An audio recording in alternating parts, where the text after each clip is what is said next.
Today we're going to be talking all about proper glue dipping and how to know what too much glue looks like and how much is too little. So we're going to go into detail on that very shortly, but first I'll show you what my setup looks like. Here I have my jade stone and my glue ring. You can use whatever you prefer, they will both work equally the same for this exercise. Today I'll be working off of my jade stone, and I'm going to show you a good little hack to keep your glue dot from curing too fast during your service. So if we were going to put our glue straight onto our jade stone, what would happen is the glue would spread out, making it cure a lot faster. We want to make sure that our glue dot stays in a dome so it lasts longer throughout our service. So to save us time from constantly swapping out our glue dot, all you have to do is apply a small strip of Micropore tape onto your jade stone, and the tape will actually keep the glue in a perfect dome, and it's much easier to dip your extension.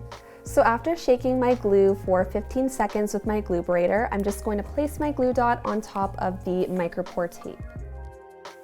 So I have my tile right here with my 0.12 classic lashes, and I'm just going to grip my lash and hover my extension over the glue dot.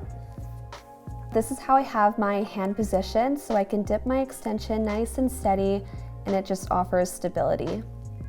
So when I go to dip my extension, I want to dip a couple millimeters. If you only dip your extension 0.5 or 1 millimeter into the glue dot, then you may not have good retention. So don't be afraid to dip it a good couple millimeters. I like to do about 3 or 4 when working with classic lashes. I always dip my extension vertically into the glue dot, and you would do this for your glue ring as well. Now when I go to remove my extension from the glue dot, I'm not going to scoop the glue and come out the other side. I'm going to remove my extension the same way I came in, so vertically moving up. So again, we would dip and then come back out. Slow movements are key when dipping your extension, because if we pull out too fast, then what will happen is we'll get a couple beads of glue, and we do not want this. Having a couple small ones is okay, but this one is way too much. If we go to place this on the natural lashes, what will happen is we'll get stickies. It might give our clients irritation because of the excess glue fumes, and it will also cause lash damage. And it may also throw off the direction in our set because the glue will take a lot longer to cure.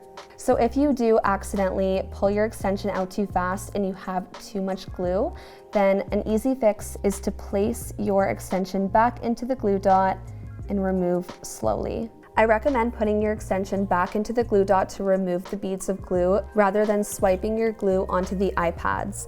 The reason being is because you do not want to start the curing process, because then the glue may already be fully cured by the time you go to place it on your extension, which will of course result in poor retention. Also, by swiping your extension on the pad multiple times, it can irritate your client's eyes due to the excess fumes. So again, if you have multiple beads of glue on your extension, all you have to do is slowly dip back into the glue and remove vertically. And lastly, we do not want to be over dipping our extension. So if we go to place our extension and we needed to remove it, or say we dropped the extension before placing it on the natural lash, we don't want to reuse that same extension and re-dip, because the glue will be cured by that time and it will be too heavy for the natural lash, which can cause damage. So I recommend picking up a new lash and dipping once only. If you have any questions, feel free to drop a comment down below. Don't forget to like, comment, and subscribe, and ring that bell so you can be notified for every time we upload educational content. Thanks so much for watching.